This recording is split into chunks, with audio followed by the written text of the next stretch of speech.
Hey guys, what's up? What's poppin'?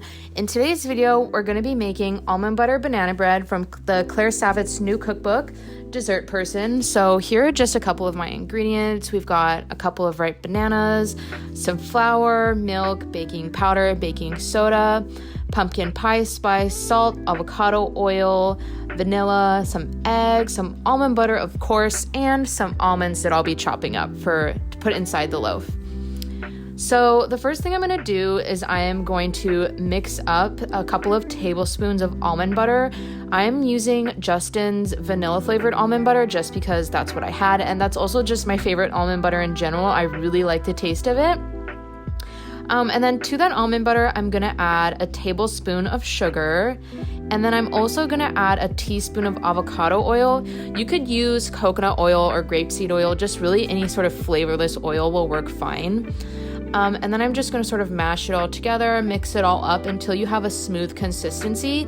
This is going to make those swirls on the top of the bread, so we can just go ahead and set that aside for now.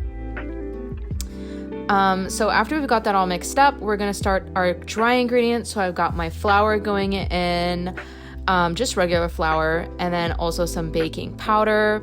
And then along with the baking powder, we're going to throw in some salt, kosher salt, regular salt, and then we're going to throw in baking soda. And then for the spice, I'm going to use pumpkin pie spice, which is just a combination sort of like nutmeg, ginger, that sort of flavor. The recipe actually calls for cardamom, but I didn't have any, but you could use apple pie spice, allspice, cinnamon, whatever you have on hand. So after that, we're going to go ahead and mix our wet ingredients. So I've got a couple of eggs going into a bowl. And then with the eggs, I'm going to add in some sugar.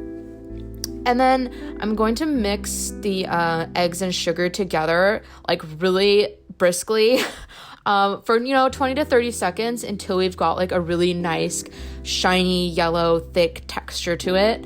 But don't whisk it so much that it's airy, but just 20 to 30 seconds of really fast whisking will do.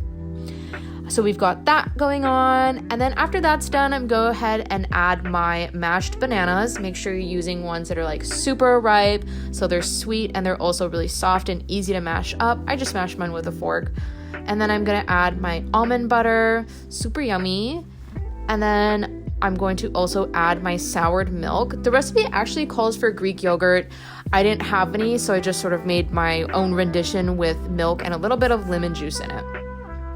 And then I'm going to add a teaspoon of vanilla. And then lastly, I'm just going to add some avocado oil. Again, you could use coconut oil, grapeseed oil, just not like olive oil or anything like that, because it would have too much flavor. So I'm just going to whisk this together just so it's not lumpy anymore. I just sort of want to incorporate the almond butter, but a couple of lumps of bananas are okay because actually you want that in a banana bread, right? So just mixing that all up until the almond butter is like really incorporated to it. And once that's mixed up, I'm going to add that mixture to our dry ingredient mixture that we just mixed up. And I'm going to just quickly, whisk that together until I really don't see any more of my dry ingredients left. And once that is sort of all good to go, then I'm gonna add some chopped almonds. So I'm just using a few almonds that I chopped up, not too much because I just don't really like a lot of nuts in my bread, but totally up to you. I just thought it would add just sort of a nice texture, but I didn't want too much. So I'm just going to fold that in. Once that's folded in, I'm going to add it to my prepared pan. This is just a normal loaf pan that I've sort of lined with parchment paper. I find that I really prefer to line my loaf pans with parchment paper rather than just greasing it because it makes it so much easier to take out. Once you bake it, you can just sort of like lift it out of the pan rather than upturning it. So now we're going to move on to creating that beautiful swirl design on top. I'm just sort of plopping that almond butter mixture that we made in the beginning all around, no rhyme or reason, plop it around. And then I'm just going to take a toothpick and make some beautiful swirls. So you kind of want to go for like a figure 8 motion-ish. Just sort of like try to break up those clumps and sort of incorporate it with the batter. But definitely like don't mix it too much because you want to have a design that you can still see and that still stands out. So once that's all done, I'm gonna stick it into my 350-degree oven for an hour, and it just comes out so beautiful. How beautiful is that? And it smells so good. Honestly, it's a really impressive banana bread, I'll be honest. And mine was a little bit warm when I cut it because I really just couldn't wait. It smells so good. So we're just gonna cut into it.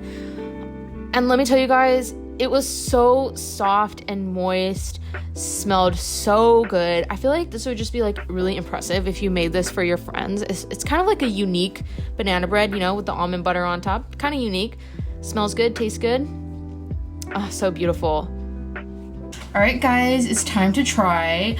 So this is what the bread looked like in the cookbook, and I feel like mine looks pretty similar. If anything, hers is just a little bit flatter and maybe a little bit more golden brownish, but probably I just could have left it in longer if I wanted it to look like that. But otherwise, like, this recipe was really easy, so I'm excited to try. And it looks like super, super moist. Oh my gosh. So I just have like a little piece right here.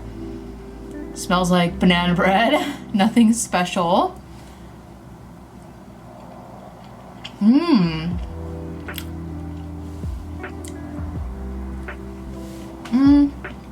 Oh my.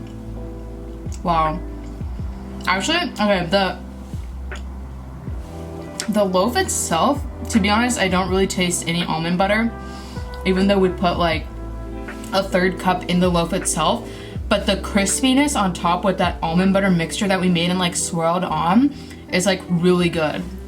But like the loaf itself just tastes like banana bread. So honestly, like, if you wanted to make this recipe, you could just use like your favorite banana bread recipe that you already have and make the little almond swirl on top, and I think it would just add like that extra touch that's like super nice and super delicious. But it is really good for a banana bread. Like, it's super moist. Even though I only used like 2 bananas, the banana flavor is pretty strong and it's really good. Honestly, I wouldn't expect anything else from Claire. I love her. So yeah, that's the video. I'm gonna try and make a lot more recipes from this cookbook because everything just looks so delicious. So I hope you guys stay tuned for the next video, and I'll catch you guys later. Bye.